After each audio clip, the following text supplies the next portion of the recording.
Nah,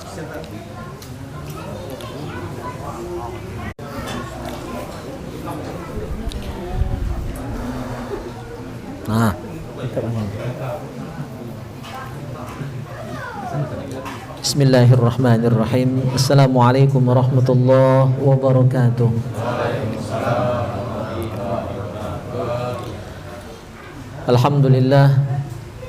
Alhamdulillahi rabbil alamin. Wassalatu wassalamu ala asyrafil anbiya wal mursalin Sayyidina wa maulana Muhammadin wa ala alihi wa sahbihi ajmain, amma ba'du.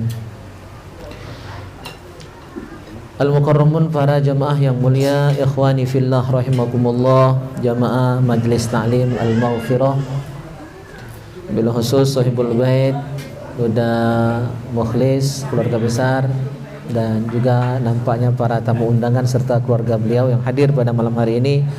Alhamdulillah, atas rahmat Allah Subhanahu wa taala kita dipertemukan dalam keadaan sehat walafiat, silaturahim penuh keakraban. Mudah-mudahan pertemuan kita ini adalah pertemuan yang mengundang rahmat, berkah serta ridha Allah Subhanahu wa taala.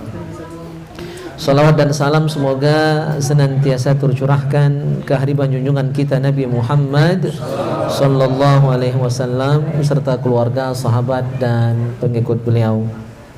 Alhamdulillah, setelah minggu lalu kita libur karena kami berangkat ke Air Kumbang untuk menjadi salah satu dewan hakim musabaqah tingkat kabupaten di Air Kumbang selama 5 hari. Alhamdulillah, minggu ini kembali kita bersilaturahim melanjutkan taklim kita. Di pertemuan terakhir 2 minggu yang lalu kita membahas kitab, hanya sempat satu kitab karena memang waktu itu jam 10-an ya. Jam 10 baru mulai taklim karena maghribnya di Suhada, terus sudah isak takziah di rumah Pak Komarudin, Bu Nirwana, meninggalnya anak beliau, diminta tausiah juga. Terus baru sempat ke rumah Pak Suratman, ya, Pak Doli, itu jam 9 lewat. Jadi baru jam 10 baru mulai taklim. Itu termasuk taklim paling dahulu kita selama berapa, 5 tahun ya, Majelis Ta'lim Al-Maghfirah ini. Alhamdulillah, kita sekarang kembali dipertemukan Allah dan kita akan bahas kitab fikih terlebih dahulu, kitab Fathul Mu'in halaman 158. Kita tinggalkan bab yang sebelumnya, itu bab tentang nazar. Jadi sudah kita bahas masalah nazar. Malam hari ini kita akan bahas tentang babul bai', kitab jual beli. Dan ini sangat pas karena mayoritas jamaah kita adalah para bisnismen, ya, para pedagang, tajir, ya. Tajir itu sudah jadi bahasa Indonesia, artinya orang kaya. Padahal makna tajir itu adalah pedagang, ya. Jadi tajir itu bahasa Arab artinya pedagang. Diadopsi menjadi bahasa Indonesia menjadi orang kaya, orang tajir, ya. Karena memang benar sesuai mayoritas, ya, orang-orang yang kaya itu adalah dari perniagaan. Bahkan profesi seorang bisnismen itu adalah profesi Rasulullah sallallahu alaihi wasallam, dan Rasulullah sukses dalam dagangnya. Bahkan beliau bukan hanya memperoleh harta, tapi juga memperoleh wanita salihah. Istri beliau Sayyidatuna Khadijah radhiyallahu anha. Nah, luar biasa. Jadi dagang ini termasuk 3 profesi yang diberkahi dalam Islam. Nomor 1, bertani, ya. Yang kedua, dagang. Yang ketiga, apa? Asani itu ya industri itu masuk pertukangan, ya, industri. Nah, itu 3 ini termasuk cara mencari nafkah, cara mencari rezeki yang sangat diberkahi oleh Allah Subhanahu wa taala. Dibandingkan jadi pegawai, sebenarnya 3 ini yang paling, cuma orang kita masih ngincer PNS, ya. Bahkan belum dianggap sukses kalau belum lulus PNS. Maka perlu kita tegaskan, bahkan saya pun bukan PNS, ya. Pak De Joyo juga bukan PNS. Ustaz Solihun udah muhlis, udah John juga, ini orang Bani Israel ini, Sewani juga bukan PNS. Alhamdulillah, rata-rata sukses. Bukan gaji ke Pak Nuroni yang PNS. Maksud saya kalau tidak jadi PNS tidak jadi masalah. Jadi alhamdulillah kan begitu. Semua ada rizkinya masing-masing. Nah, tinggal nyari nafkah itu. Ya, ini nasihat umum dulu sebelum kita bahas. Yang penting berkah. Dan keberkahan itu akan didapat kalau 5 syarat nyari duit itu digunakan. Sering saya sampaikan dalam ceramah pernikahan, karena salah satu tugas suami itu kan mencari nafkah. Jadi nyari duit itu bukan tugas istri. Tetapi bagus orang Indonesia tradisinya istri ikut membantu suami. Ya, udah muhlis kan suami istri, bukan anak-anak beliau kan. Karena saya langganan beliau nih beri barang bangunan, kadang ibu, kadang beliau, kadang anaknya ya. Nah, itu bagus bertolongan. Tetapi perlu kita ingat, tugas utama nyari duit laki. Istri itu bukan kewajibannya.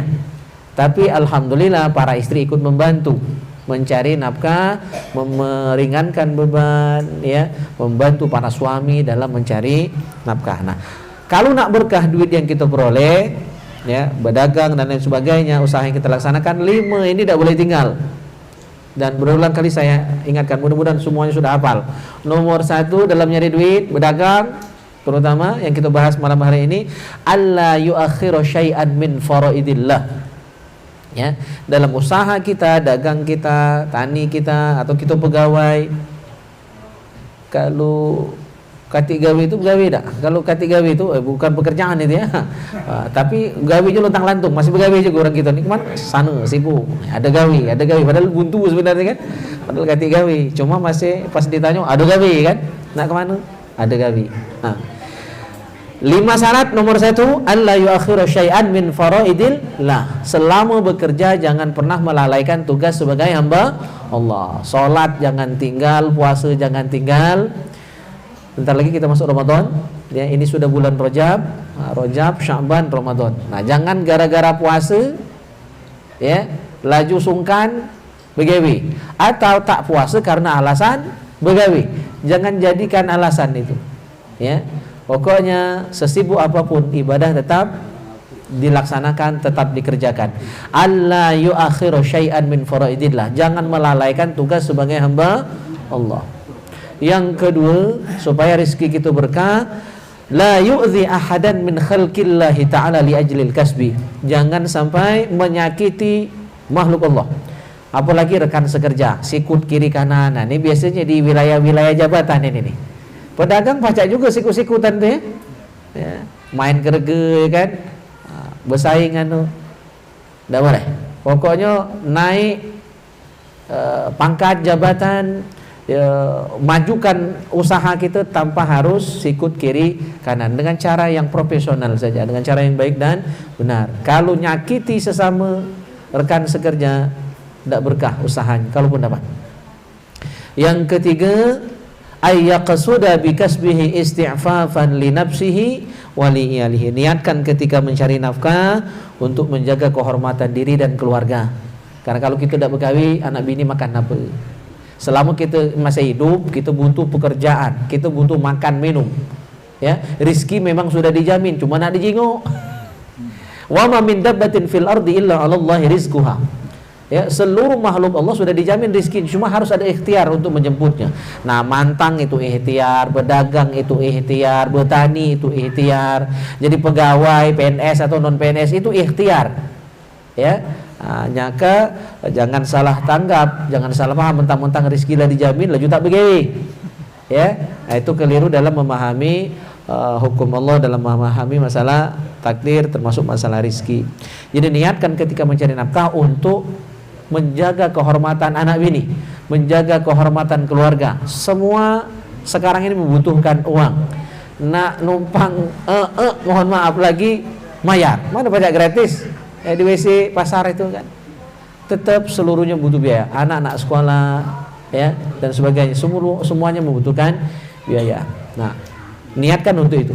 Niat memenuhi kebutuhan keluarga, niat untuk menyekolahkan anak ke pendidikan yang lebih tinggi. Makanya mencari nafkah itu hukumnya macam-macam. Ada yang wajib.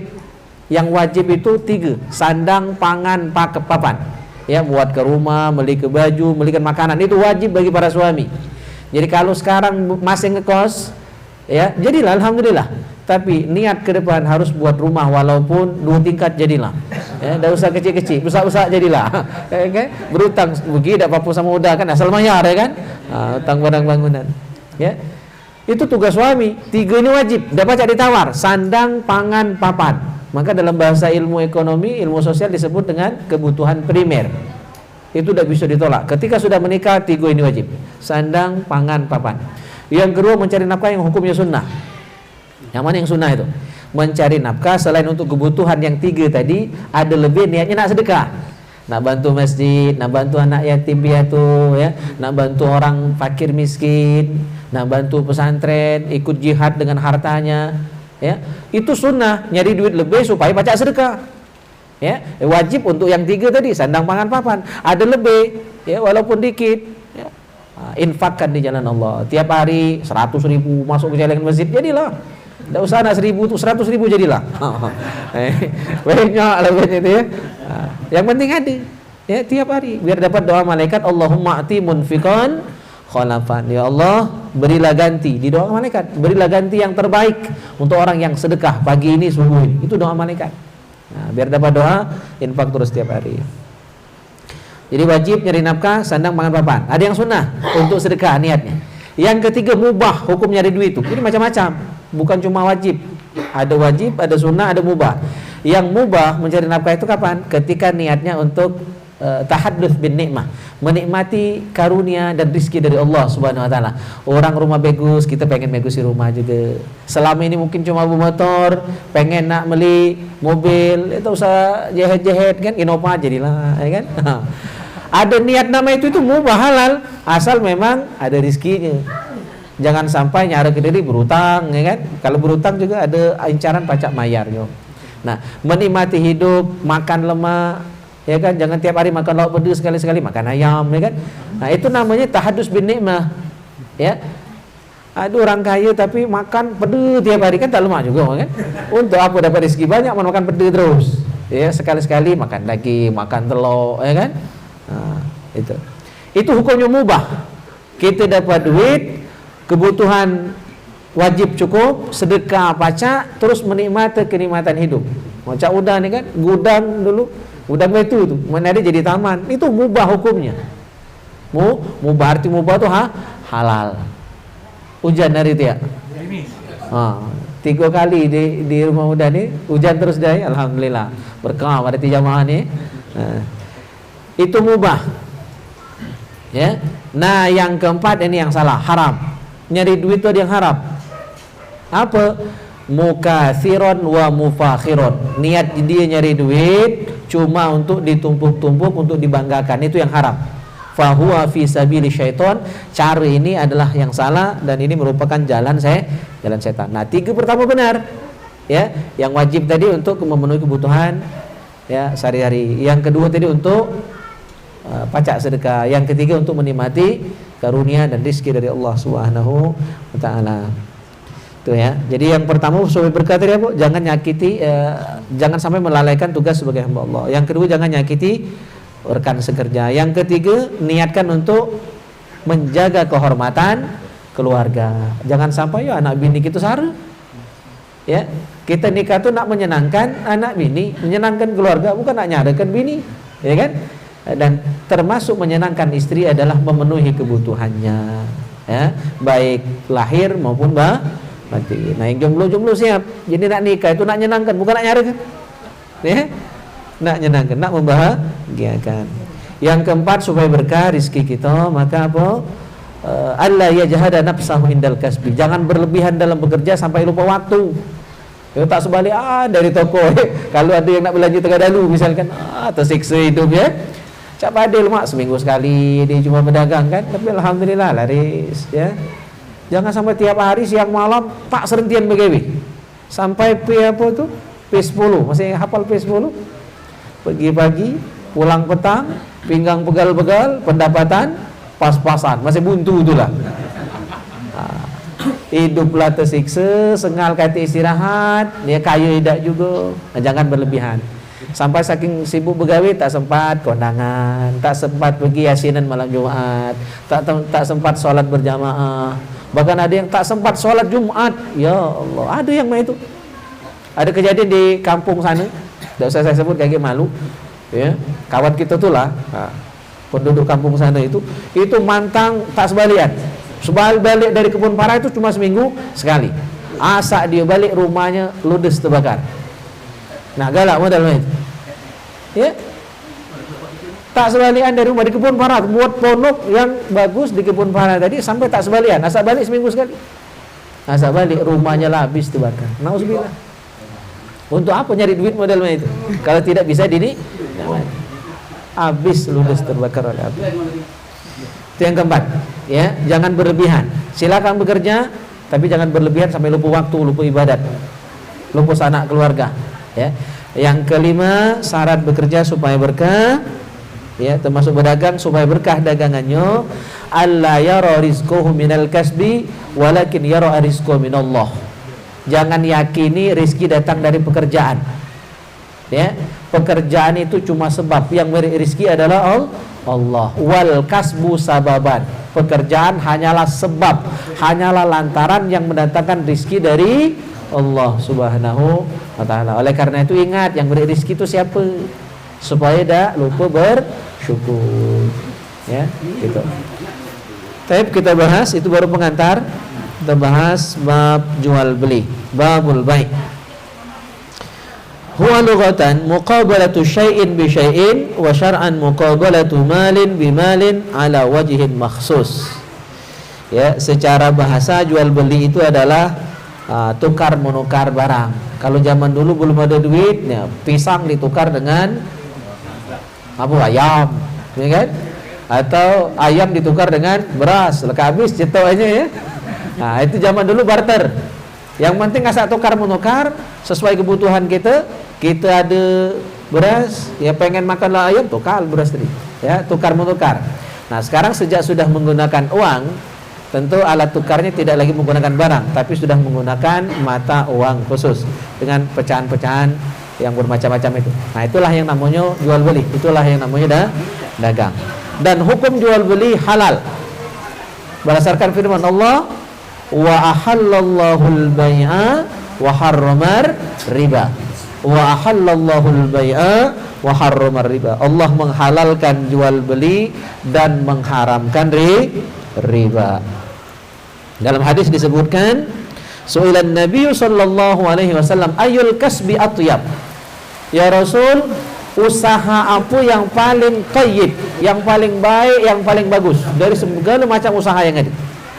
Apa jawab Rasul? Faqal amalur rajul biyadih. Yang pertama, pekerjaan yang terbaik dari segala jenis pekerjaan adalah amalur rajul biyadih. Pekerjaan ya menggunakan tangannya sendiri, usaha sendiri, mandiri. Nah, pengusaha itu kan mandiri. Dia tidak min kohrir rijal, tidak berada di bawah bayang-bayang orang lain. Waktunya bebas. Kalau kita nak buah itu terbatas. Nak sholat izin dulu, lemak man bos pengertian, ya kan? Kalau tidak pengertian tersiksa. Kita nak sholat, nak izin tak lemak, kan gitu. Nah, cuma kalau kita yang pengusahanya, kita yang dagangnya, untuk orang apa pas sembahyang tutup, ya kan? Pas sholat Jumat suruh istri yang nyaganya, kita yang ke masjid. Jadi bebas. Cuma kalau kita pegawai, kita orang kantoran, terbatas. Segala gerak-gerik kita dibatasi oleh pimpinan kita. Yang berikutnya, wa kullu bai'in mabrur. Nah, yang pekerjaan dengan tangan tadi maksudnya misalnya petukangan, itu kan menggunakan tangan. Apa lagi? Bertani, ya, bertani. Itu termasuk usaha yang menggunakan diri sendiri, tangan sendiri. Yang kedua kata Rasul, usaha yang paling berkah itu, paling thayyib itu adalah wa kullu bai'in mabrur. Setiap dagang yang benar, perdagangan yang baik dan benar. Berarti ada dagang yang tak benar, ya, baik yang didagangkan ataupun cara berdagangnya. Ya, kalau yang didagangkan tak benar, dagangkan perdagangan manusia misalnya kan, atau jasa-jasa yang tak keruan, ya, nah itu. Atau barang yang didagangkan benar, halal, boleh diperjualbelikan, tapi caranya salah, mudi ke, ya, main decing, Ya, main timbangan, main ukuran.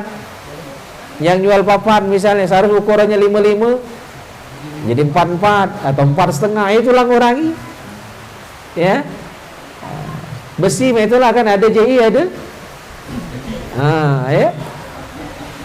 Tukang bangunan itu kadang-kadang main kan. Nah, itu walaupun yang diperjualbelikan benar, tapi caranya salah, maka itu pun juga salah. Pemborong, kan benar bagus gawe pemborong itu kan buat bangunan. Kadang bangun masjid, morong jalan. Cuma ya, aspal dimakannya, ya, semen dimakannya. Nah, itu yang tidak benarnya. Maka kata Rasul mengingatkan kita, laisa minna man ghasyana. Dalam riwayat lain disebutkan laisa minna man gharrana. Bukan umatku uji Nabi yang dalam berdagang mudi ke kami. Bukan cuma mudi ke Nabi, mudi ke orang Islam. Ya, dagang mudi ke orang Islam itu bukan umat Nabi Muhammad sallallahu alaihi wasallam. Maka daganglah yang baik dan benar, karena ini termasuk usaha yang berkah asal dijalankan dengan aturan. Maka kita perlu belajar bab jual beli ini supaya tahu rambu-rambu mana ya cara berdagang yang baik dan benar.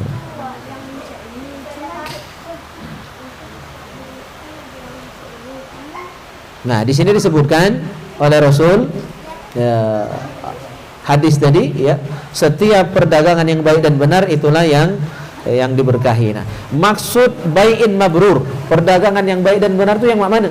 Ulama menerangkan aila ghasya fihi wala khiyana. Tidak ada tipu-tipu di dalamnya. Tidak mudi kan? Bagus kata ke bagus, jahat kata ke jahat. Cuma biasanya pedagang itu ngomong bagus tu lah. Oh, tenang nih bagus tu lah. Ya, asal lah itu nyesal yang beli. Oh, labanya busuk, labanya kurang, timbangannya. Awas. Wailul lil mutaffifin. Ya, itu ayat untuk yang berdagang. Ya, wailul lil mutaffifin, neraka wail, celakalah ya bagi para pedagang yang curang. Curang itu apa? Kalau dia beli nak pas, kalau dia jual ngurangi. Nak lemak dewe, itu dah boleh. Ya, kalau pacak lebih kan. Kurang-kurang sosokan tak jadi masalah, ikhlas ke itu. Ini kurang 1.000 2.000 ditagih. Ya, padahal kita berdagang itu bisa dua, bisa niaga dapat untung, dapat rezeki, juga bisa beramal soleh. Ya, bisa beramal soleh. Misalnya ada orang cahnya buntu, ya, tanpa sepengetahuan kita bantu dia. Ya, begitu juga kita yang beli, pacar nolong cahnya orang itu tak laku, tuh mau beli barangnya walaupun tak butuh kan, sayurnya lah busuk misalnya kan, kita beli dalam rangka niat untuk membantu dan menyenangkan hati sesama muslim. Itu yang pertama, dak mudikan. Ya, itu dagang yang mabrur itu dak mudikan. Pokoknya jujur, benar, ya, bagus, jahat, jujur, katakan. Kalau misalnya jual beli motor ya, nah, ini ada Pak Nasron ini, ya. Kata kalau second jangan kata ganyar, bukan bungkus. Ya, kayak ketahuan tuh lah, yang namanya mudik itu ketahuan tuh lah, ya. Jadi bagus kata bagus, ya. Cacat bilang di mana cacatnya, supaya orang siap dengan kekurangan dari barang yang akan kita perjualbelikan. Yang kedua, tidak khianat, ya, tidak berkhianat dalam perjualbelian tadi. Tahib. Baru kita bahas mukadimahnya, syarat-syarat dan lain sebagainya nanti akan kita lanjutkan pada pertemuan yang akan datang. Sebelum kita lanjut kitab tentang kematian, Syarhus Sudur, ada pertanyaan?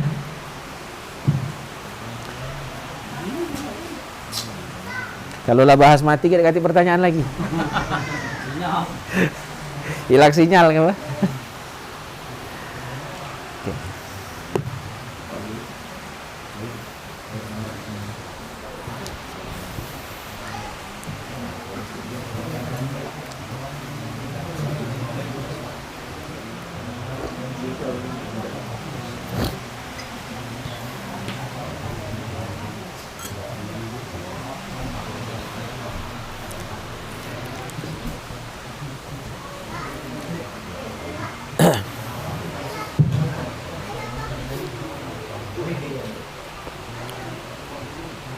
Tidak ada? Ya, silakan.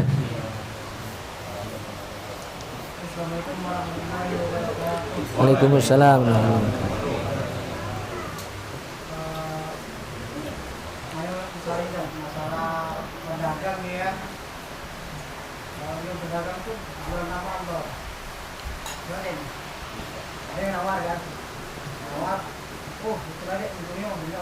Iya. Benar. Iya. Itu dua hal yang dilanggar. Nabi itu sangat tidak suka orang yang dengar-dengar nyebut nama Allah, apalagi untuk kepentingan duniawi, politik, dagang. Wong politik juga kan menggunakan nama Allah tuh. Ya, demi Allah kita memperjuangkan ini. Padahal itu ada syahwat politik di dalamnya. Berdagang juga kadang-kadang mah itu. Ya. Belum lagi mudikan tidak sesuai dengan kenyataan. Jadi dua, yang pertama dia sudah menipu, itu pelanggaran, mudikan itu. Yang kedua bawa nama Allah dengan tipu-tipunya itu berat. Maka pedagang yang banyak bersumpah demi Allah, ya demi Allah, itu akan hilang keberkahan dari usahanya, keberkahan dagangan itu. Jadi sebisa mungkin hindari banyak bersumpah, walaupun benar. Ya, maka Imam Syafi'i itu ngomong, aku tidak pernah bersumpah, kata beliau, baik jujur ataupun dusta. Tapi tidak mungkin beliau berdusta. Ya, walaupun terpesa, beliau tidak pernah bersumpah seumur hidup beliau, karena menjaga mengagungkan nama Allah. Bukan tempatnya kita bawa nama Tuhan dalam usaha kita. Ya, kecuali memang habis kepepet, mungkin nyawa taruhannya barangkali. Cuma kalau dalam dagang tidak mungkin sama nyawa taruhannya itu. Itu paling-paling hanya alasan untuk melakukan dagangan kita. Tidak perlulah bawa nama Allah. Ya, sampai bersumpah-sumpah, sumpah palsu itu termasuk dosa besar. Ya, jadi biasa baik. Ya, sebutkan segala kekurangan dari barang kita dan kelebihannya. Kejujuran justru akan mengantarkan kepada keberkahan usaha kita. Ya, itu dua pelanggaran: pembohong sama banyak bersumpah, apalagi sumpahnya palsu. Ya, nauzubillah min dzalik, itu termasuk salah satu dosa besar dari sekian dosa besar. Ya, baik, ada lagi?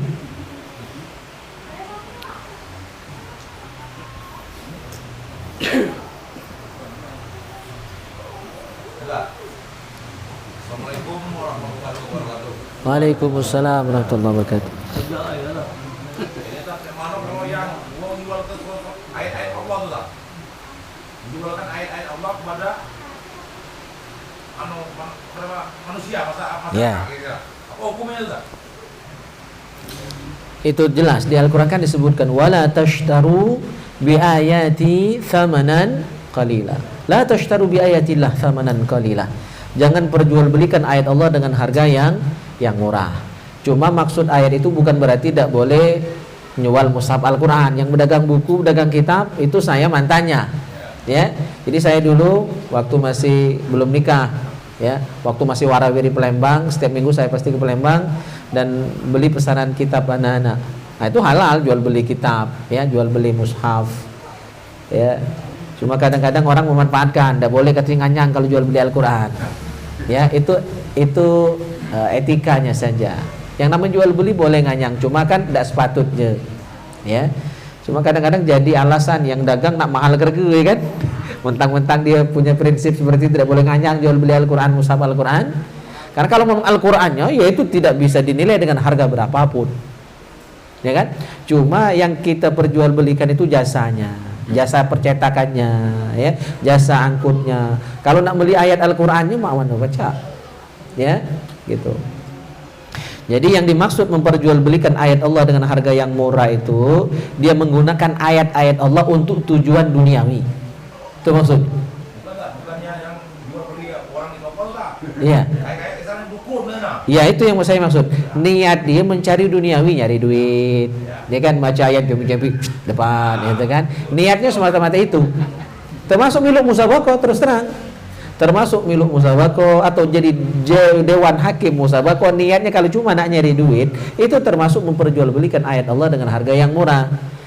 Ya, cuma kalau niatnya untuk syiar, ya, untuk memotivasi para penghafal Al-Quran, para qori-qori'ah supaya lebih giat lagi dalam memperdalam ilmu Al-Quran, ya sah-sah saja. Dan hadiah yang diperoleh tadi bukan menjadi niat dan tujuan, ya maka boleh. Tapi kalau jadi niat dan tujuan, sampai mohon maaf di dunia permusabakohan itu ada yang bahkan kalimatnya tidak bagus disebut itu, sampai ada yang jadi mucikari semacam itu.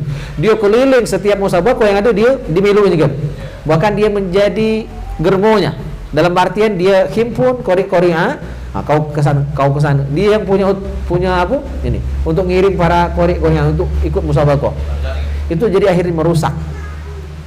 Ya, dan banyak kawan-kawan dewan hakim yang tidak suka dengan para qori-qori'ah yang seperti itu. Dia hanya jadikan lahan untuk nyari duit, mohon maaf. Ya, cuma untuk nyari piala, untuk dapat hadiah. Itu termasuk memperjualbelikan ayat Allah dengan harga yang murah, yang murah. Sudah melenceng dari tujuan awal musabakoh itu, yaitu untuk mensyiarkan Islam, untuk menyemangati orang lebih gemar lagi dengan Al-Quran, lebih cinta Al-Quran. Itu niat awal. Nah, hadiah tadi kan hanya pemotivasi, bukan tujuan. Tapi bukan berarti tidak boleh dapat piala, tidak boleh dapat hadiah, bukan. Yang salah itu jadi tujuan. Ya, sehingga kalau udah ganti hadiah, tidak ada yang nak miluk musabakoh misalnya, itu ketahuan. Atau kalau tidak juara, merajuk misalnya kan, itu ketahuan, ketaruh.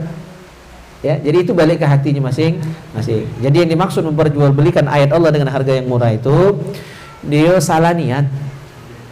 Ya, niat dia bukan untuk mencari ridho Allah, niat dia bukan untuk syiar, tapi niat dia cuma untuk kepentingan pribadi. Ya, ujung-ujungnya duit. Nah, itu yang salah. Jadi itu termasuk wilayah yang agak rawan. Ya, cuma ya balik ke hatinya masing-masing. Maka harus dibentengi. Qori bukan cuma cukup dengan ilmu Al-Quran, dia juga wajib belajar ilmu tauhid, dia juga wajib belajar ilmu fikih, dia juga wajib belajar ilmu akhlak. Kalau qori tak belajar akhlak, itulah yang terjadi. Saya ngeri. Seringkali saya sampaikan hadis ini. Aktsaru munafiqi hadhil ummati qurra'uha. Paling banyak munafiknya umatku, kata Nabi, itu para qori'nya. Nabi bilang ngomong. Ya, 15 abad yang lalu Nabi bilang ngomong, munafik itu paling banyak dari orang-orang yang pacak ngaji. Mungkin hafal Quran, mungkin ngajinya bagus. Padahal zaman Nabi belum ada musabakoh, tapi mungkin Nabi lah tahu. Karena beliau itu dapat wahyu. Nah, ada di akhir zaman nanti orang-orang yang ngajinya cuma nak dapat materi dunia itu. Keliru. Ya, tapi ketika dia ikhlas dan dengan keikhlasannya dia dapat pahala, mungkin juga sudah dicicipi nikmat di dunia berupa penghargaan dan sebagainya. Asal dia ikhlas tidak jadi masalah. Jadi itu balik ke hati masing-masing. Ya. Baik. Ya. Waalaikumsalam warahmatullahi wabarakatuh.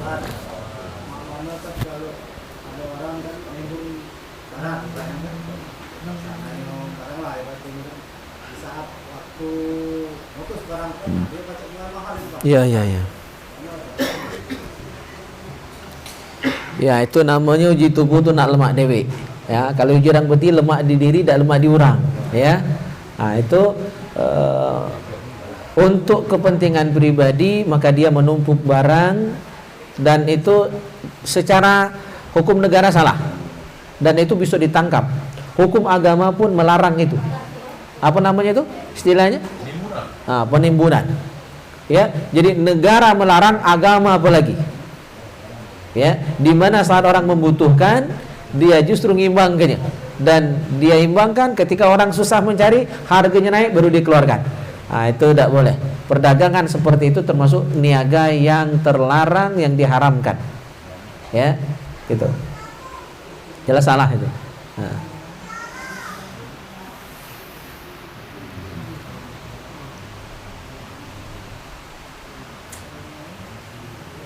Ya. Silakan. Pertanyaan tidak mesti sesuai tema.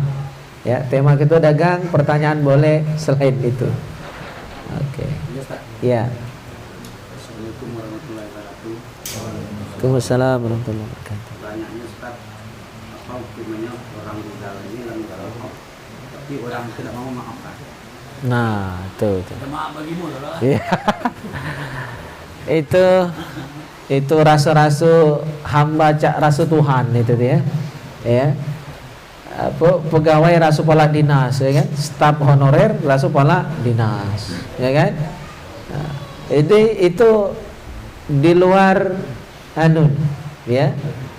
Jadi merasa di luar batas kemampuannya, di luar makomnya, di luar derajatnya, ya. Padahal Allah saja yang maha segalanya, itu pengampun, ghafur, afuun ghafur, maha pemaaf, maha pengampun. Maka kita termasuk sombong, dan sombong itu haram. Sombong itu termasuk dosa besar dan itu penyakit iblis. Ya, ketika kita tidak mau memaafkan kesalahan orang lain, apalagi keluarga dewi, apalagi kawan dewi.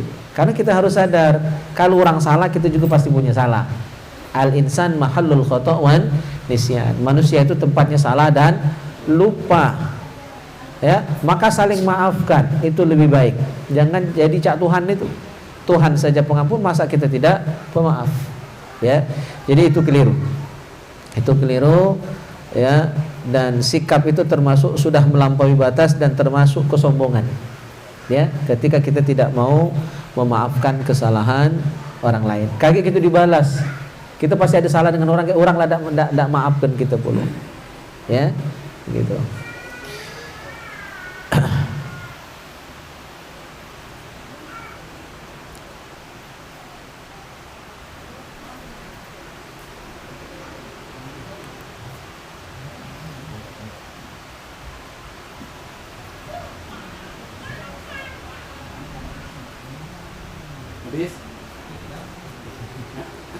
Ya, kita lanjut bab man dana ajaluhu wa kaifiyatul maut wa syiddatuhu. Halaman 57. Kitab Syarhus Sudur karya Imam Jalaluddin As-Suyuti, bab tentang orang yang sudah dekat ajalnya dan bagaimana proses kematian itu dan bagaimana beratnya, sulitnya sakaratul maut. Allah berfirman dalam surah Qaf ayat 19, "Waja'at sakaratul maut, waja'at sakaratul maut bil haqq." Jadi benar sakaratul maut itu pasti ada. Dan siapapun akan mengalami sakaratul maut. Jangan anteng baik, jangan tenang-tenang baik. Dalam kitab Tazkiratul Qurtubi, malaikat maut ngintai ke kita setiap hari 360 kali. 360 kali setiap hari ngintaikan, ngawasin kita. Dan bumi kita ini di hadapan malaikat maut bagaikan sebutir telur. Ya, jadi ngawasi sebutir telur di genggamannya. Malaikat maut itu kalau dia berdiri, kakinya di bumi, kepalanya di langit. Nah, bumi kita pecah telur. Bayangkanlah. Jadi tahu kan? Tinggal dibolak-baliknya dikit, selesai. Jadi sakaratul maut itu benar adanya. Bahkan Nabi Muhammad SAW pun mengalami sakaratul maut. Maka di hadis di bawahnya disebutkan tentang sakaratul maut yang dialami oleh Rasulullah SAW. Dalam hadis disebutkan, riwayat Imam Bukhari dari Aisyah radhiyallahu anha, karena Rasulullah itu ketika meninggal dunia itu sedang berada di pangkuan Sayyidatuna Aisyah radhiyallahu anha. Maka Aisyah yang paling tahu tentang bagaimana wafatnya Rasulullah sallallahu alaihi wasallam. Kata Siti Aisyah radhiyallahu anha, anna Rasulullah sallallahu alaihi wasallam kanat baina yadayhi raqwah ay ulbah fiha ma. Nah, ketika Rasulullah hendak wafat itu, di dekat beliau ada bejana yang terbuat dari kulit binatang yang disebut kalau oleh orang Arab nyebutnya raqwah. Raqwah itu bejana yang terbuat dari kulit atau geribah, ya. Nah, bejana itu terisi air dan Rasulullah mencelupkan tangannya ke dalam bejana itu, dan karena panasnya tubuh beliau, tangannya itu kering. Ya. Faja'ala yadkhulu yadahu fil ma. Beliau memasukkan tangannya ke dalam bejana tadi karena terasa panasnya tubuh beliau ketika mengalami sakaratul maut. Itu sakaratul maut yang dialami Nabi, mana kita. Padahal Rasulullah mulia dan dikasih pilihan oleh Allah untuk memilih cara wafatnya, bahkan bisa mengundur wafatnya sesuai keinginan beliau, meninggal sekarang atau nanti. Itu Rasul dikasih pilihan seperti itu. Kalau kita Bang Komar kira-kira nak mati sekarang atau kaget? Kaget. Ya, nak nikah kan anaknya dulu beliau kan. Ya, bulan berapa kaget kan? Dali masih bujang, kaget ya Allah. Ya, nak nikah dulu, ya kan? Itu kalau gitu. Tapi Rasulullah dikasih pilihan seperti itu, sekarang atau nanti matinya, beliau tidak menggunakan fasilitas itu, tapi tetap memilih yang memang sudah ditentukan oleh Allah Subhanahu wa taala. Fayamsahu biha wajhah. Beliau masukkan tangannya ke dalam bejana tadi, lalu mengusapkan ke wajahnya dan cepat kering karena panas muka beliau itu oleh sedang mengalami sakaratul maut tadi. Wa yaqul, dan beliau berkata la ilaha illallah. Ya. La ilaha illallah, kata beliau di akhir hayatnya. Dan apa sabda beliau? Innalil maut sakratun. Innalil maut sakratun. Bahwa kematian itu ada yang namanya sakarat. Jadi sakaratul maut itu muqaddimah kematian. Yang mabuk kematian, sebelum nyawa dicabut akan mengalami yang namanya sakaratul maut, mabuk kematian. Dan Rasulullah pun mengalami hal tersebut. Dan sakaratul mautnya Rasulullah dalam hadis yang di bawah itu disebutkan itu termasuk sulit, termasuk berat. Padahal beliau bisa mengalami sakaratul maut yang gampang. Beliau sengaja lakukan itu untuk mengambil sakaratul maut, ya, merasakan sakaratul maut yang nanti akan dialami oleh umat beliau. Maka beliau mengambil rasa itu supaya nanti tidak seberat yang sesungguhnya sakaratul maut yang dirasakan oleh umat beliau sallallahu alaihi wasallam. Itu cinta beliau kepada kita. Beliau sanggup menanggung beratnya sakaratul maut supaya kaget waktu kita meninggal dunia umat beliau tidak seberat yang aslinya. Tapi masih sakit pula. Ya. Walaupun sudah ditanggung oleh Rasulullah sallallahu alaihi wasallam, tapi minimal berkurang. Ya. Baik.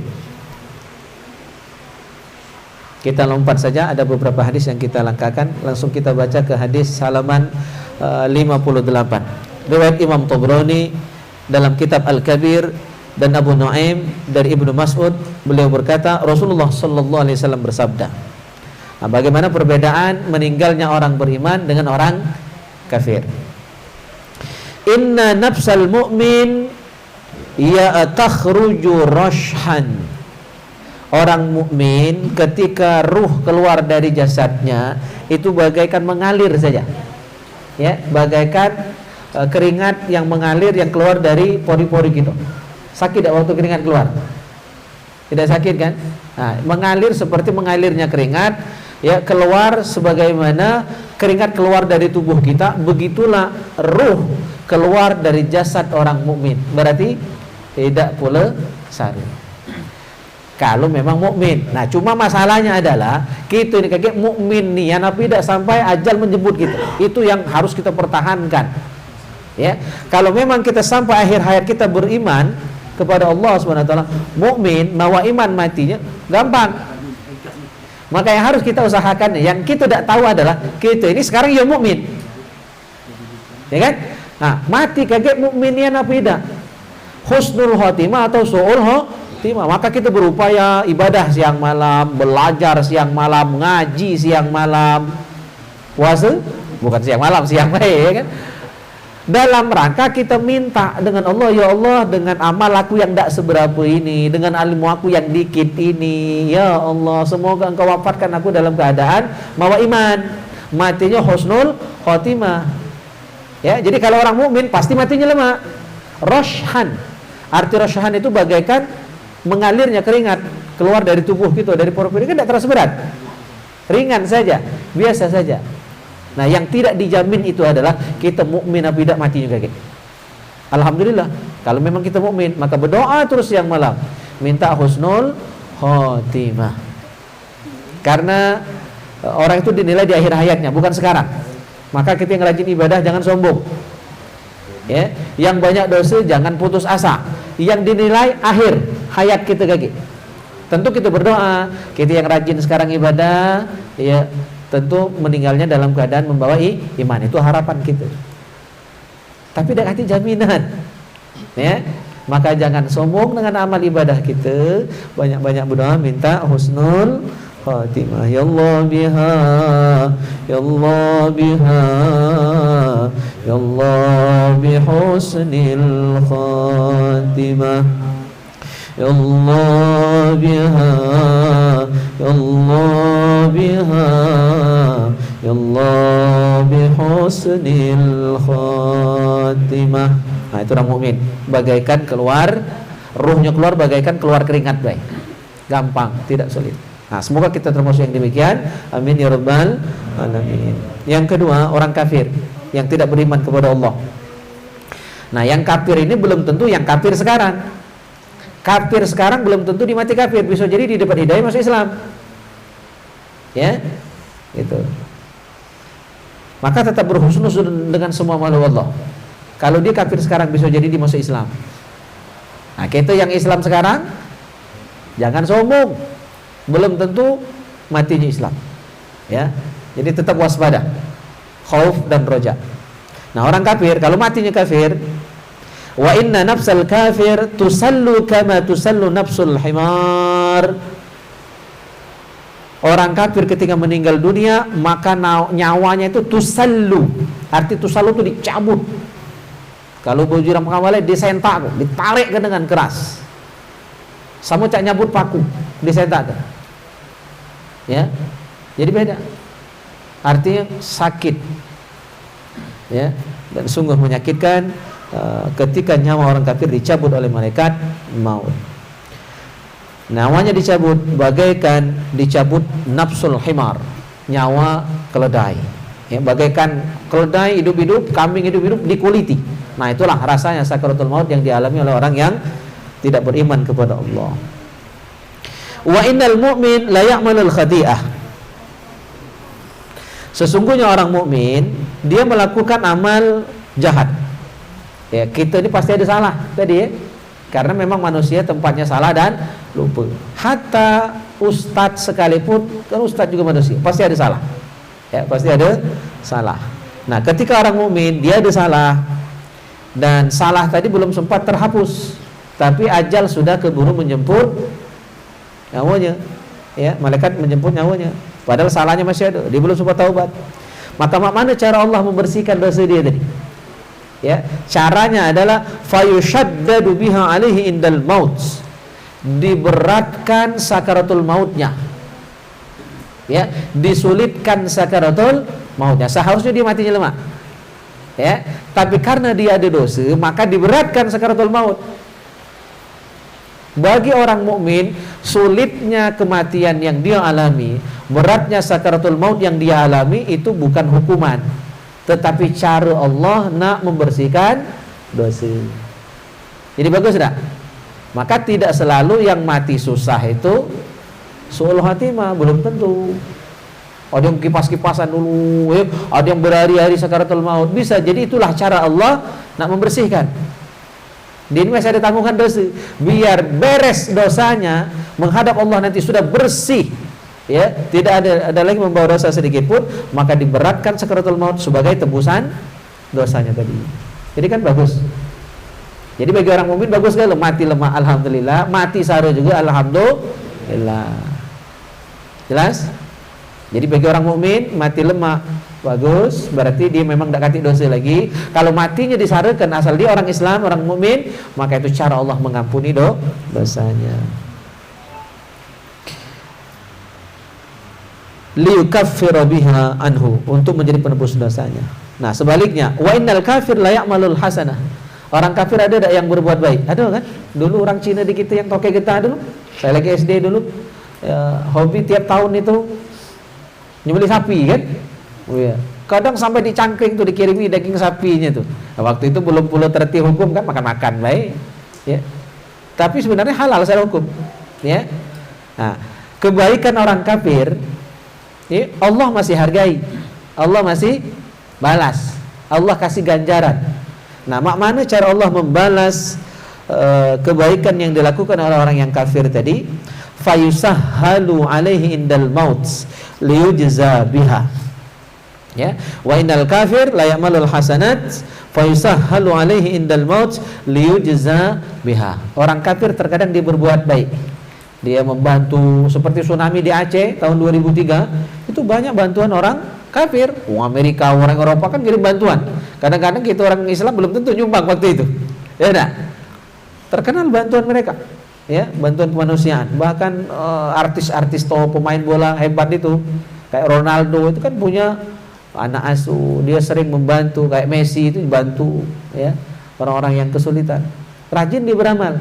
Cuma karena dia kafir, itu tidak bisa menjadi asbab dia masuk surganya Allah Subhanahu wa taala. Tapi tetap dihargai Allah.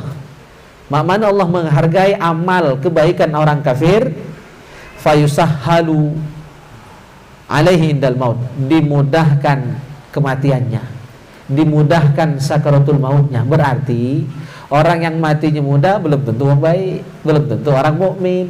Orang kafir dimudahkan Allah karena dia waktu hidup di dunia rajin berbuat baik, rajin beramal. Nah, itulah cara Allah membalas, menghabiskan pahala dia tadi. Sehingga di akhirat kaki tidak banyak nuntut, pahalanya lah dibalas di dunia. Di akhirat masih masuk neraka. Ya. Gitu. Karena dia tidak punya SKB, syarat ketentuan berlaku, tidak punya. Syarat nama masuk surga itu Islam. Kuncinya adalah syahadat la ilaha illallah. Dia tidak punya itu. Maka sebanyak apapun kebaikan orang kafir itu melayang, karena tidak punya kuncinya, yaitu la ilaha illallah. Nah, sebagai balasan atas kebaikan dia tadi, dimudahkan sakaratul mautnya. Nah, dalam riwayat lain disebutkan summa yasiru ilan nar, kemudian dia akan digiring masuk neraka, karena amalnya lah dihabiskan di dunia. Amalnya sudah dihabiskan di dunia.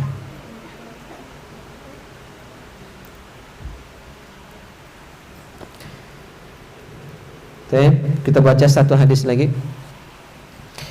Wa akhraja ad-Dainuri fil mujalasah an Wahib ibn al-Ward yaqulu Allah Ta'ala, Allah berfirman. Jadi ini hadis namanya hadis qudsi.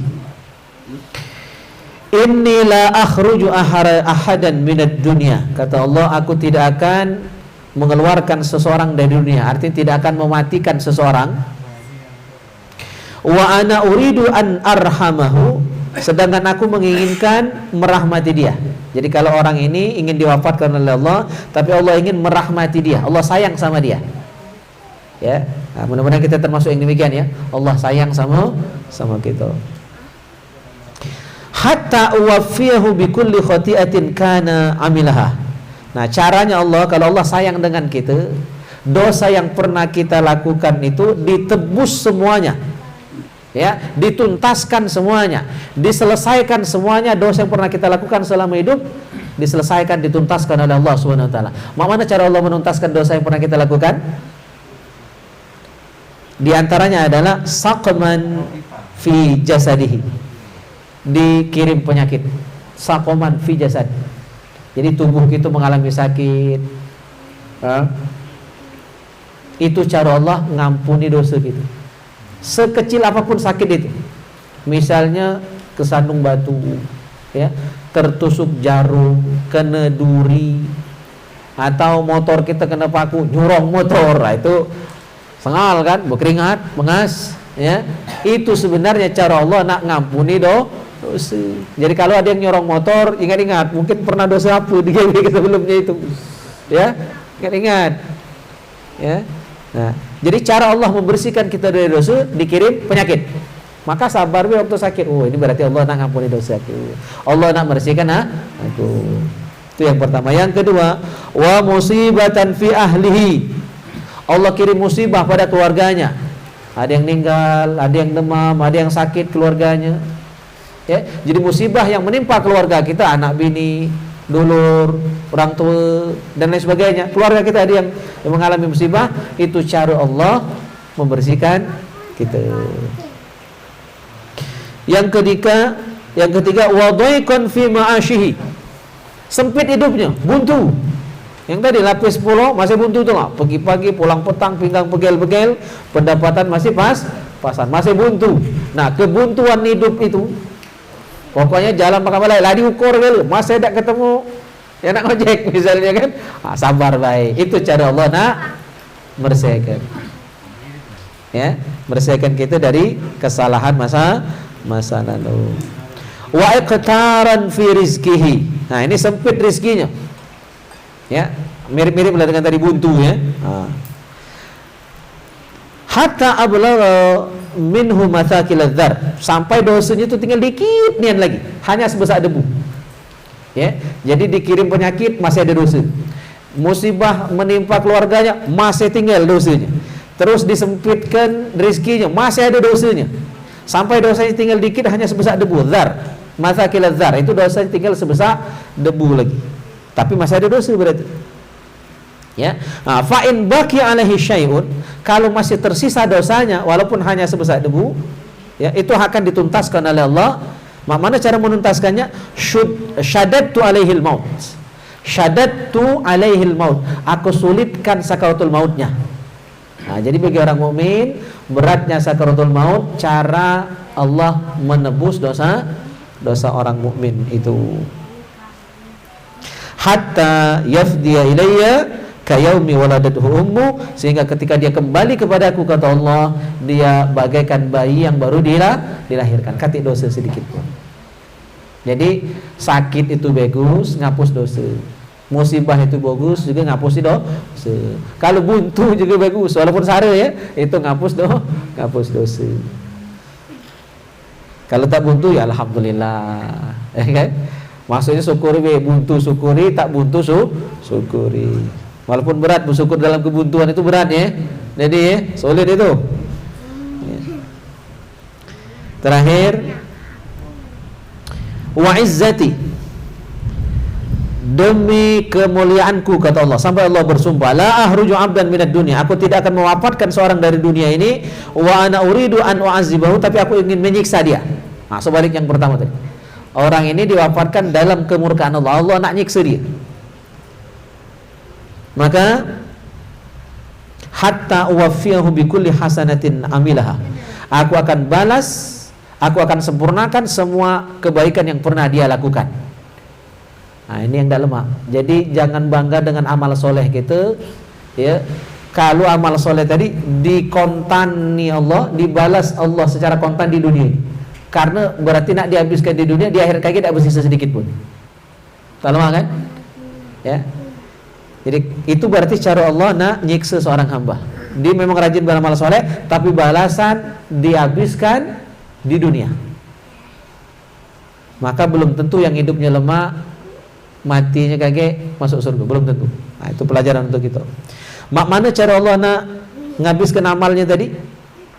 Sehatan fi jasadihi, disehatkan. Jadi orang yang belum tak pernah sakit belum tentu dirahmati Allah. Fir'aun itu tidak pernah sakit seumur hidup. Dia sakit mati tenggelam di Laut Merah itulah. Fir'aun tidak pernah sakit. Ya, na'udzubillah. Makanya ulama dulu kalau tidak sakit sebulan baik, dia galau hati, jangan-jangan Allah tidak sayang lagi sama aku.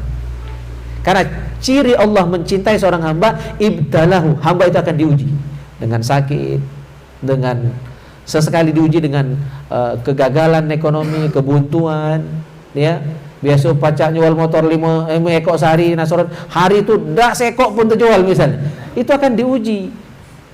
Ya, jadi tidak usah sedih. Biasa ngojek tuh orang 10 ya kan, hari itu sekok pun dak kati yang ngojek misalnya. Sabar baik. Besok insyaallah dilebihkan oleh Allah SWT ya. Oke. Jadi tidak pernah disakitkan, disehatkan terus badannya oleh Allah. Itu cara Allah nak nyiksa dia. Biar amal dia tadi habis, dibalas dengan sehat. Ya, gitu. Wasa'atan fi rizkihi, dilapangkan rizkinya, diluaskan rizkinya. Waraghadan fi 'aishihi, dibahagiakan hidupnya. Ya, dibahagiakan hidupnya lengkap, ada gitu.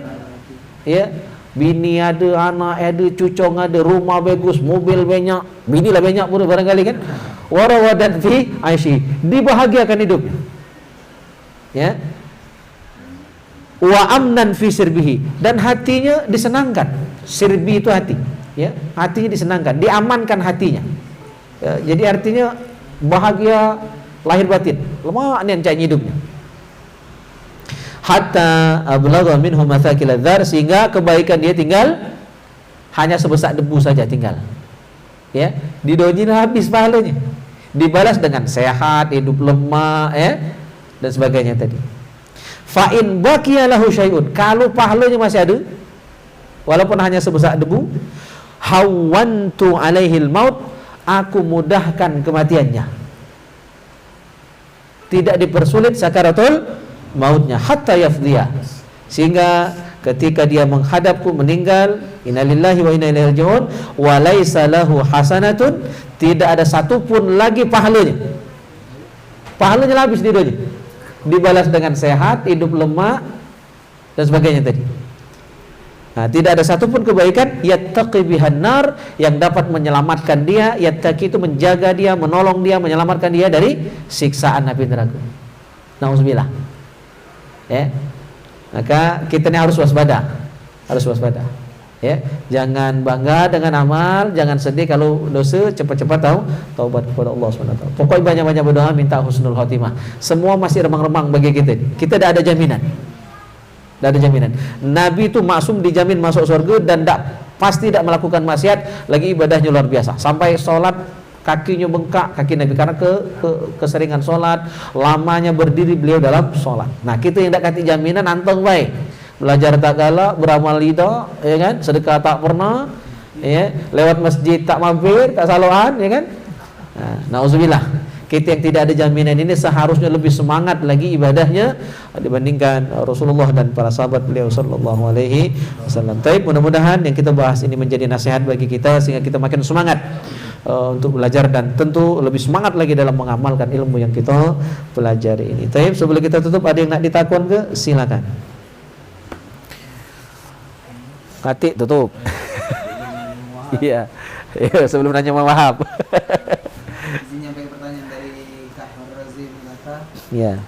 Assalamualaikum warahmatullahi wabarakatuh. Waalaikumsalam warahmatullahi wabarakatuh. Ustaz mau bertanya, waktu kita sujud sesudah tasbih, aku sering mengucapkan, ya Allah jadikanlah aku hambamu ini, hambamu yang selalu bertakwa kepadamu. Boleh apa tidak, Ustaz? Ya, bagus itu doa yang bagus ya.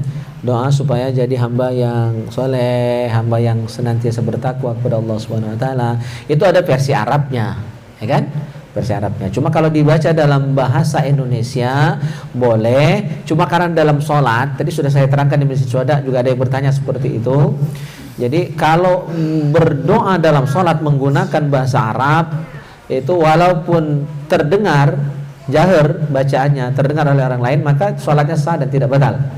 Ya, asalkan dibaca pada tempat-tempat tertentu, misalnya waktu sudah tahiyat atau waktu dalam sujud, karena itu waktu yang paling afdol dan mustajab untuk berdoa kepada Allah SWT.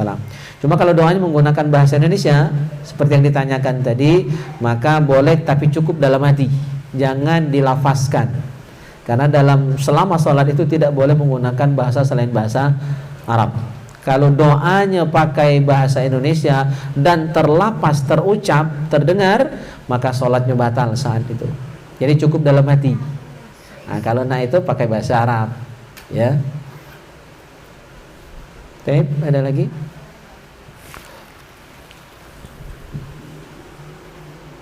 Oh, baru 9:30.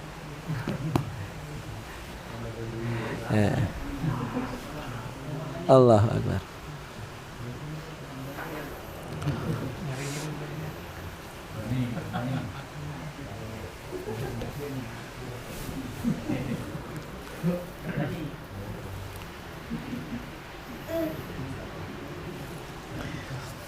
Memang biasa, sudah bahas kematian tuh pokoknya sirap kalau.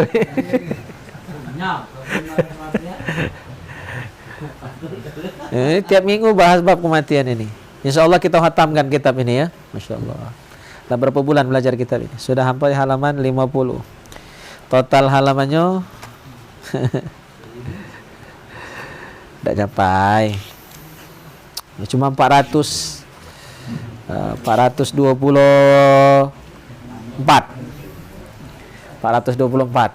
Sepanjang. Kan kata Nabi yang paling cerdas itu yang banyak mengingat kematian. Nah, maka kita pengen jadi yang al-kayyis, ya, yang cerdas. Nah, Karena ingat mati itu bagi orang Islam kan motivasi, bukan jadi lemah, motivasi, jadi rem. Nah, yang berdagang tadi kan bisa jadi rem, ingat. Kalau mudik kurang bakal mati ini kan. Nah, kalau sumpah-sumpah palsu tadi, barang jahat kata bagus, ingat mati, siksa malaikat. Ya gitu. Jadi rem dari melakukan dosa. Dan juga jadi penyemangat untuk beramal soleh. Aku nak mati. Mati itu nak bawa bekal. Mati itu kan balik mantap kati oleh-oleh. Tanya anak bini, kan dalma. Jadi harus ada oleh-oleh. Karena hakikat kematian itu adalah kembali atau pulang ke kampung halaman. Yang namanya balik harus banyak bawaan, banyak oleh-oleh. Ya, supaya kita disambut dengan senang bahagia di sana. Nah, jadi mengingat kematian, maka belajar kematian ini bukannya untuk nyusahkan. Dua manfaat paling jelasnya adalah jadi rem untuk maksiat. Ya, jangan sampai melakukan maksiat. Jadi motivasi penyemangat untuk beramal soleh. Karena itulah bekal. Bekal kita tidak ganti lain, bukan mawa jeruk, mawa lengkeng. Cuma kalau jeruk itu dihidangkan di sini jadi amal soleh tuan rumah. Tubuh kenyang, tuan rumah dapat pahala. Itu. Jadi semangatlah makan lengkeng tuh. Kalau tak dimakan tuan rumah tidak dapat pahala. Itu. Jadi dua, ya. Assalamualaikum warahmatullahi wabarakatuh. Waalaikumsalam warahmatullahi wabarakatuh. Ini yang nak kita cerita Kak. Ini ada si A dengan si B Kak. Si A ini orangnya tuh rajin sembahyang, sholat, makan juga haji ya. Nah, si B ini gawainya judi, mabuk segala macam lah, nggak benar lah kayak gini ya. Tapi si A ini sering ngomong gitu, sama ngomongin yang si B tadi, laku nggak benar tadi kan. Oh itu mungkinlah, itulah kan, nggak tahu sering main lah gitu. Nah, yang saya mau tanyakan, apakah benar amal si A tadi akan beralih ke si B? Mungkin itu saja yang saya tanyakan. Assalamualaikum warahmatullahi wabarakatuh. Ya. Itulah ruginya tukang upat. Ya, al-ghibah. Ya, jadi melemahkan orang. Makanya kata Hasan Al-Basri itu, kalau aku nak ngupat, lemahlah aku ngupat ke makku aja. Karena apa? Ketika kita ngupatkan orang, pahala kita balik ke yang kita upat ke. Nah, kalau aku ngupat ke mak, aja Hasan Al-Basri, pahala aku balik ke mak, lemahlah itu. Tapi kalau ngupat ke orang lain, ya, jadi sebaik apapun kita, tidak boleh nyahatkan orang, ngupatkan orang, fitnah orang. Rugi. Amal tu boleh tak seberapa, diberi ke orang boleh. Yang benar itu bukan ngomong ke, tapi ngomongi. Beda kan? Kalau ngomong ke ngupat, kalau ngomongin nasihat. Paham ya? Beda kan ya? Pak Denny kan? Ngomongi, bukan ngomong ke. Kalau ngomong ke tuh itu ngomong ke itu. Kalau ngomongi, datangi, beri nasihat. Payo jang, umur lah tua, ya kan? Awak lah mau tanah, kapan lagi nak bayang? Nah itu ngomongi, nasihat. Lebih baik mah itu. Ya dia nerima dan terima tak jadi masalah. Yang penting kita sudah menjalankan tugas, kita sayang dengan dia, kita nasihati. Ya. Daripada ngupat kadang-kadang di medsos pula diupat kata si anu tuh, enggak boleh. Rugi, muyan kita. Ya. Nah, jadi yang benar nasihat. Dan kita yang dinasihati nerima siapapun yang beri nasihat, walaupun budak kecil, ya kan, walaupun ponaan, walaupun anak dewi, walaupun cucong beri nasihat, atau siapapun, ya. Apalagi yang beri nasihat Imam Al-Ghazali kan, masya Allah ya. Beliau ini ulama tapi masih belajar. Syekh Ibnu Hajar masih belajar. Imam Wahab Haji masih belajar, masya Allah. Ya kan, ini Al-Muddathir, masya Allah, ayat Al-Quran ya. Ya, Muddathir itu kan nama lain Rasulullah sallallahu alaihi wasallam. Masih belajar, alhamdulillah. Ya. Nasihat itu jangan tersinggung. Karena makna nasihat, an-nasihatu itu adalah iradatul khair lil mansuh. Menginginkan kebaikan bagi orang yang dinasihati. Itu tujuan nasihat. Walaupun mungkin caranya kan macam-macam orang tuh. Ada yang ngomong lemah lembut, ada yang kasar. Dapat anak disamakan. Penceramah itu macam-macam. Orang beri nasihat itu macam-macam sesuai dengan caranya. Cuma jingok be niatnya. Oh, niat dia nak nasihati. Terima. Walaupun caranya ada yang kasar, ada yang ceplas-ceplos, ya kan, ada yang lemah lembut. Tidak baca nak dipukul rata. Kita kadang-kadang itu kan mendikte. Penceramah tuh harus main ini gitu, harus melucu gitu, misalnya tidak baca. Lain cara, lain orang lain cara, lain kepala, lain otak, lain pikiran, lain cara.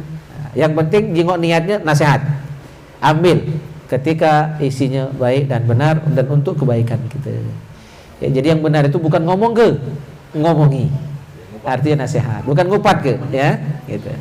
Rugi ngupat gitu, habis bal, dosa bertambah, ya, gitu.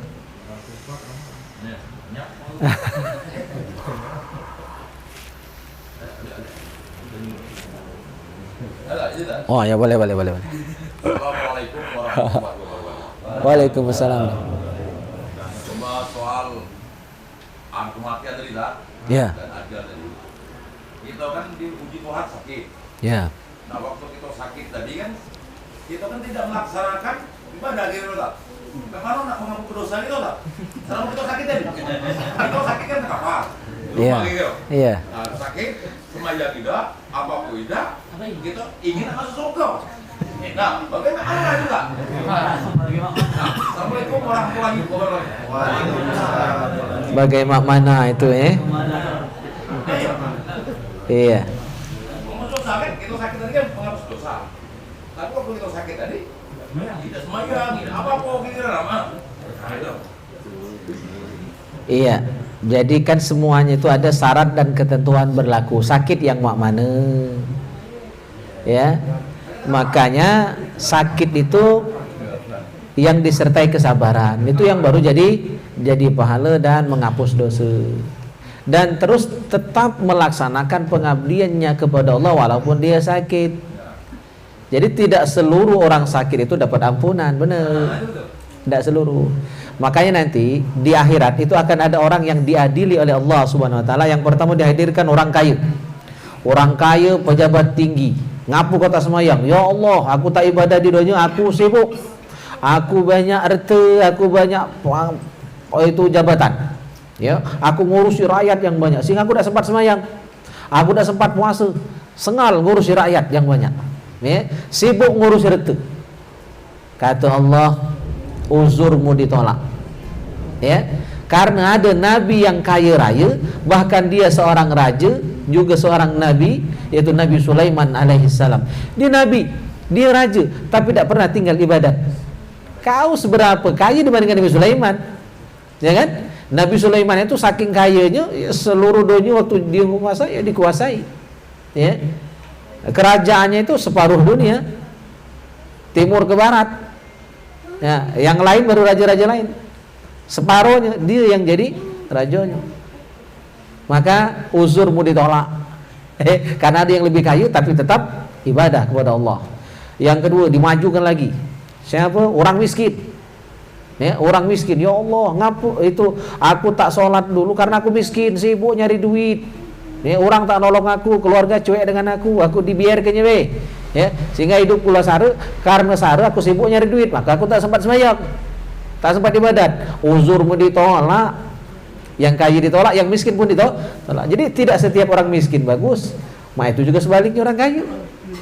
Ya, ngapa ditolak? Karena Nabi Isa itu miskin. Saking miskinnya Nabi Isa alaihissalam dan ibundanya Siti Maryam itu hanya makan daun, Mbak.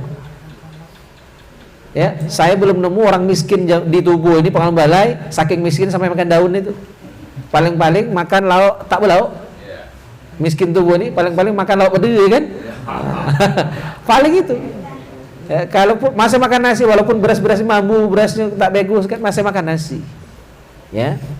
Baju masih berganti. Miskinnya Nabi Isa baju cuma selembar, hidup dengan ibunya di hutan, pindah-pindah, makan daun. Nah, miskin siapa kau dengan Nabi Isa? Ya, maka uzurmu ditolak karena Nabi Isa dan ibunya meskipun miskin dia tetap ibadah kepada Allah Subhanahu wa taala. Lah orang dua ini ditolak. Terus datang lagi orang ketiga. Ya. Ya Allah, aku minta maaf, minta ampun. Aku tak ibadah dulu karena apa? Aku jadi budak. Aku ni anak buah, aku ni anak kapak. Aku ni disuruh-suruh orang. Sehingga sibuk, tak sempat. Bosku tu pemarah. Sehingga aku yang cuma anak buah tak berani melanggar perintah bos tadi. Takut kayak putus di PHK, takut kayak potong gaji, ya kan? Padahal aku butuh dengan pekerjaan itu. Uzurmu ditolak. Karena apa? Nabi Yusuf itu pernah jadi budak, pernah dipenjara bahkan gara-gara menolak diajak zina oleh bosnya. Tapi dia tetap ibadah meskipun dia dipenjara. Maka uzurmu ditolak, tidak diterima. Yang terakhir, ya kalau tidak salah itu adalah orang yang sakit. Ya, orang yang sakit dengan alasan sakit. Nah, mudah-mudahan ini bisa menjawab pertanyaan tadi kan.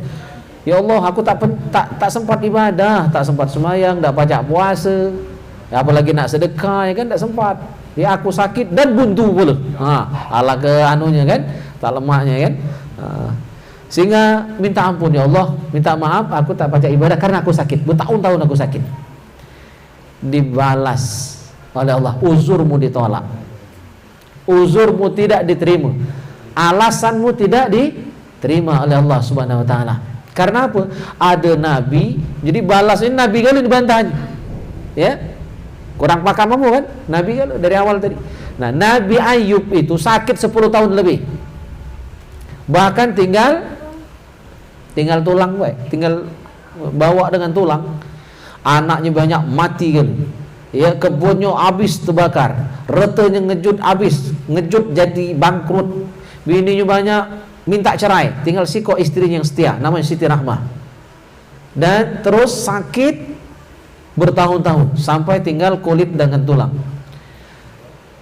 Di samping itu juga karena beliau sakit, dianggap masyarakat sakitnya menular, maka beliau pun dikucilkan oleh masyarakat. Bayangkan, orang kaya ngejut miskin, banyak bini tinggal seko, anak banyak mati geli, retu banyak habis. Aku tidak sanggup hidup jadi sesabar Nabi Ayub alaihissalam. Tapi meskipun jatuh bangkrut, jatuh miskin, sakit parah, masih ibadah, maka uzurmu ditolak. Jadi tidak seluruh orang yang sakit memang.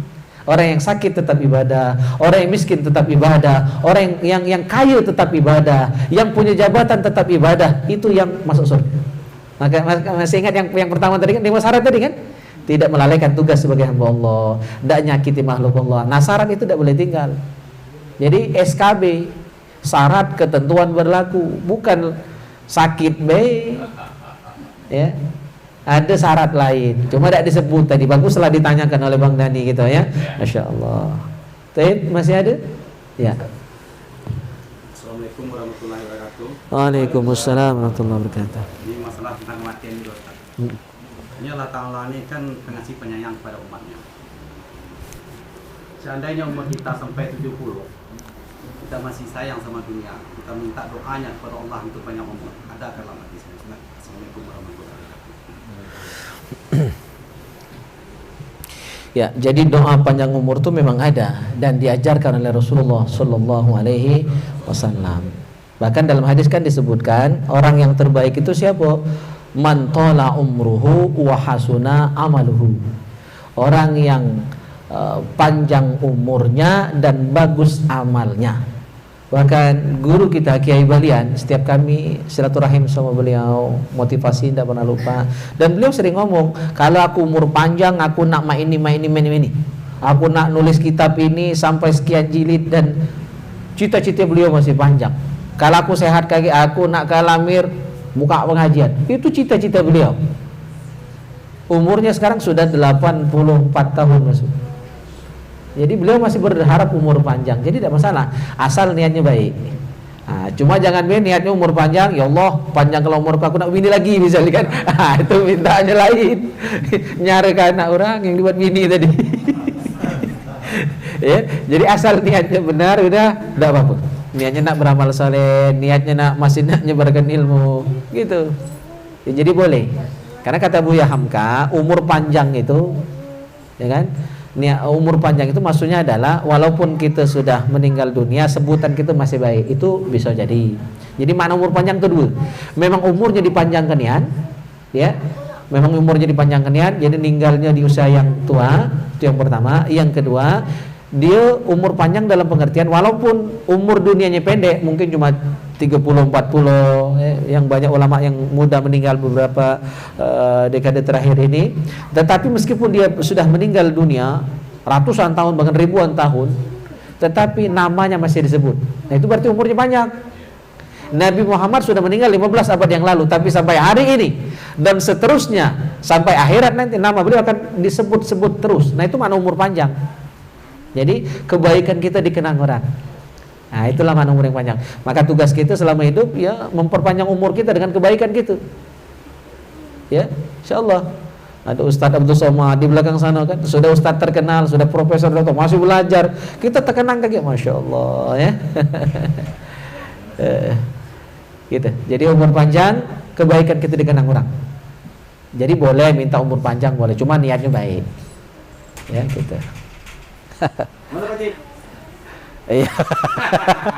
Ya beliau itu kalau sudah ditanya kuncinya. Ya, karena kita punya juru kunci di majelis ini ya, Bang Wahab. Kalau beliau sudah nganggut selesai berarti. Ya. Ya. Karena lah ngambil borongan tadi agak mejem tadi beliau udah ya, insyaallah. Tidak penting banyak-banyak belajar itu, yang penting faham, ngerti dan diamalkan ya. Ya kata guna ilmu banyak dan diamalkan itu justru makin jauh dari Allah. Man zada ilman walam yazdad hudan lam yazdad minallahi illa budan. Barang siapa ilmunya bertambah tetapi tidak menjadi hidayah, tidak menjadi sebab dia makin dekat dengan Allah, justru makin jauh. Nauzubillah, kita berlindung kepada Allah dari banyak ilmu makin kurang ajar, banyak ilmu makin tak taat dengan Allah. Nauzubillah min zalik. Baik, kita tutup majelis kita dengan doa kafaratul majelis. Subhanakallahumma bihamdika asyhadu an la ilaha illa anta astaghfiruka wa atubu ilaik. Bismillahirrahmanirrahim. Alhamdulillahi Rabbil Alamin. Allahumma salli wa sallim ala Sayyidina Muhammad wa ala ali Sayyidina Muhammad. Rabbana ighfir lana wa liwalidina warhamhum kama rabbawna shighara wa li jami'il muslimin wal muslimat wal mu'minina wal mu'minat al ahya'i minhum wal amwat innaka ala kulli syai'in qadir ya rabb kulli syai' bi qudratika ala kulli syai' ighfir lana kulli syai' wa la tas'alna عن كل شيء ولا تحاسبنا في كل شيء وأعطنا كل شيء ربنا آتنا في الدنيا حسنة وفي الآخرة حسنة وقنا عذاب النار وصلى الله على خير خلقه محمد وعلى آله وصحبه أجمعين والحمد لله رب العالمين تقبل الله منكم.